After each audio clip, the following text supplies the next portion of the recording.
This part of the lecture goes with the part of section 1 that you read. We're going to be talking about the causes of World War I. There were 4, and you need to make sure you know all 4.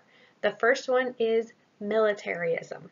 Militarism is building up a large military for no apparent reason, to show the glory and power of the country. How does this lead to war? Well, a large military with nothing to do is dangerous because you can't just have a bunch of soldiers sitting around doing nothing.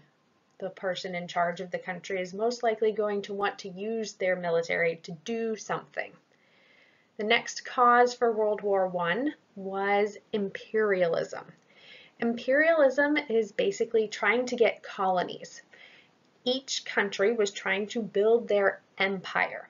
Italy and Germany were trying to compete against France and Great Britain to build their size of the size of their countries and building up their imperialistic empires. Next, we have rival alliances. We have several different countries in Europe that were involved in creating rival alliances. There are 3 that we need to make sure that we talk about. But the countries involved in rival alliances were Germany, Austria-Hungary, Russia, Italy, France, and Great Britain or England. So the first treaty that we need to talk about is the Reinsurance Treaty. This treaty was between Germany and Russia, and the goal was to protect Germany from France. So if you think back several chapters, we learned about a crafty man named Bismarck. Bismarck was involved in this reinsurance treaty, and he was trying to get Russia to work with Germany and to go against France.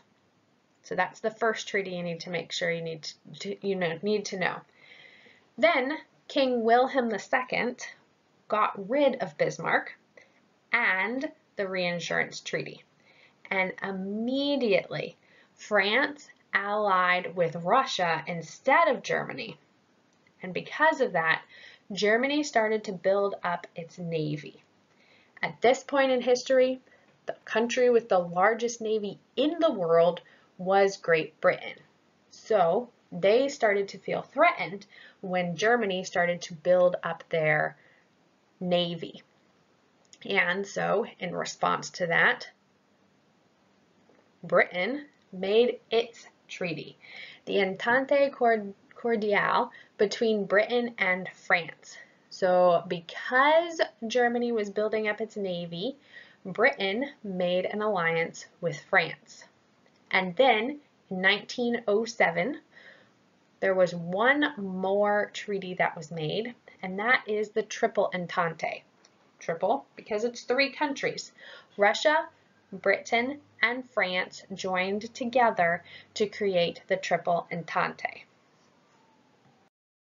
All right, so I said there were 4 factors that led to the beginning of World War I. So let's go over the 4th one, and that is the Balkans. The Balkans was a region in southeastern Europe that had a long history of conflict, and there were 3 countries that were trying to dominate this region: Russia, Austria-Hungary, and the Ottoman Empire.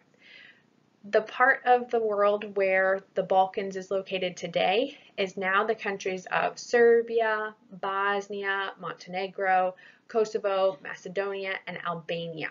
It's the region right to the north of the country of Greece.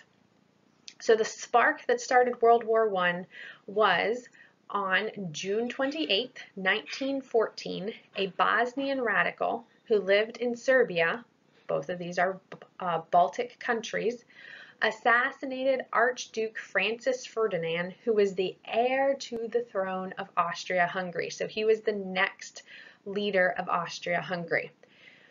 So we begin to see sides happening. On one hand, we have Austria, and they're backed by Germany. On the other hand, we have Serbia, and they're backed by Russia. So Austria, with backing from Germany, offered Serbia an ultimatum. They said, if you do this, then we'll do this. They gave Serbia 48 hours to respond. Austria-Hungary said that Serbia needed to let the Austria-Hungary government oversee this assassination investigation.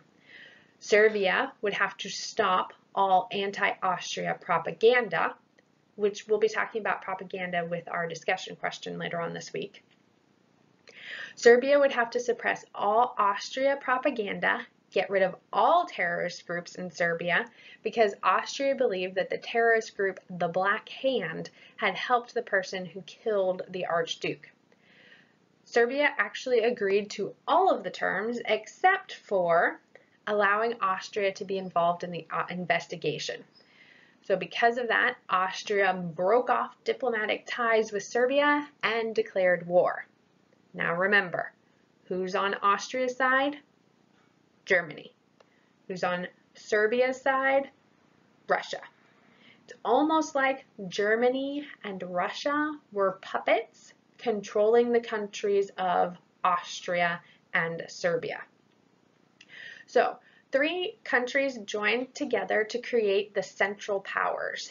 To create the Central Powers, we have Germany, Austria-Hungary, and the Ottoman Empire. And we also have a bunch of countries joining together to create the Allies, and that is going to be Russia, Serbia, and France. In the next lecture, we will continue on with the actual cause or the course of World War I.